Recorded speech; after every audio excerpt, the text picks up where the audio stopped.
Now, this filter will not work on any camera that's not a full spectrum camera. So if you got an infrared camera, this is not going to work.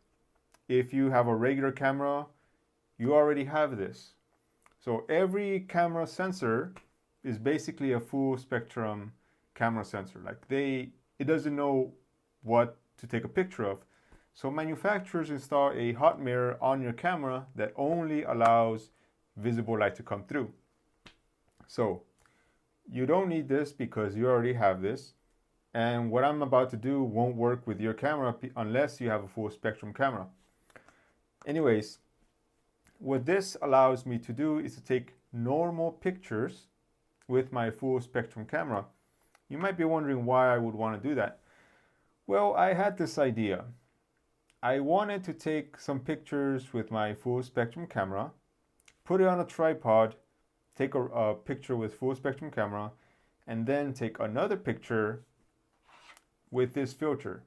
Then my thinking is I could go into Photoshop and combine the two images. That way I would have some parts with a full spectrum camera and some parts like a regular camera, thanks to this hot mirror filter.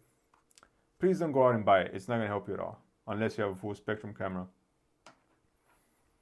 And that was my idea. Like, I've been waiting for this filter for quite a few months. I know I'm going to get like 100 questions about full spectrum cameras or infrared cameras, and I already have videos about that. So please go back and find those videos.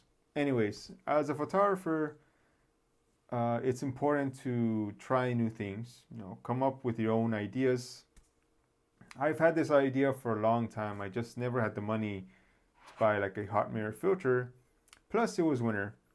And actually right now is not the ideal time to be using this because infrared or full spectrum pictures are best done when there's like a lot of green and it's still spring, so the flowers are barely starting to come out, but there's not enough green yet. So it's going to be a while before I can use this to its like optimum usage, especially during summer. That's the best time to take like full spectrum pictures or also infrared pictures.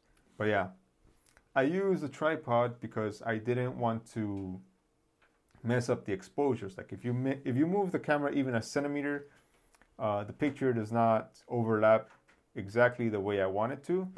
And actually I kind of screwed up a little.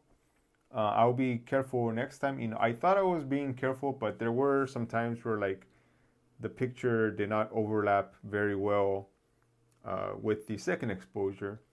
And no, you don't need a tripod when you take full spectrum pictures. That's the advantage over the advantage of having an infrared camera or full spectrum camera is that you don't need a tripod. But in this case, because I wanted to take the exact same picture, I used a tripod. Anyways, this is just like a rough idea of what I'm working on because this year I want to focus on taking daytime pictures. But the coronavirus kind of came out of nowhere and we've all been stuck inside. But I wanted to show you basically some uses for the hot mirror filter. Anyways, please enjoy. Thank you very much for watching.